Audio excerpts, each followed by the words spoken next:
Maraknya alih fungsi lahan di Bali mengancam keberadaan subak. Untuk melestarikan subak, campur tangan dari pemerintah diperlukan untuk melakukan perbaikan, salah satunya perbaikan irigasi subak.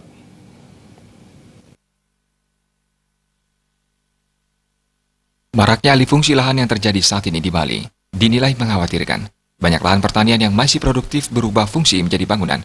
Kalau hal ini tidak disikapi secara serius, keberlangsungan subak di Bali terancam.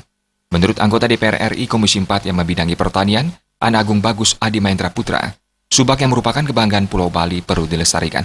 Banyak subak di Bali kini tidak mempunyai balai subak. Saat ini pemerintah perlu memperhatikan keberadaan subak. Hal yang paling dibutuhkan subak bukan hanya permodalan, melainkan bagaimana memberikan pendampingan bagi bank tani serta sarana dan prasarana irigasi subak.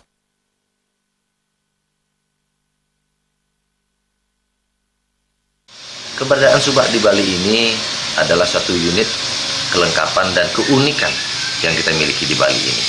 Namun kita harus mengakui sejujurnya, walaupun subak dalam kaitannya perhatian pemerintah yang begitu banyak terhadap subak ini, tapi kaitannya yang lebih dibutuhkan oleh para subak ini tidak hanya permodalan, tidak hanya uang, adalah bagaimana kita melakukan pendampingan terhadap bank taninya dan juga sarana prasarana dari irigasinya.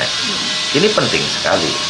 Seperti di Kelungkung, bagaimana 6 subak tidak mempunyai balai subak. Sekian banyak irigasi yang tidak mempunyai pintu air.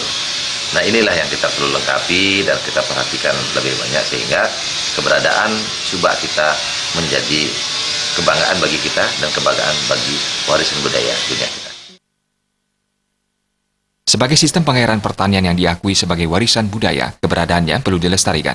Upaya pelestariannya jangan hanya diserahkan kepada petani, karena ini merupakan tanggung jawab bersama. Gus Ngurah, Bali TV.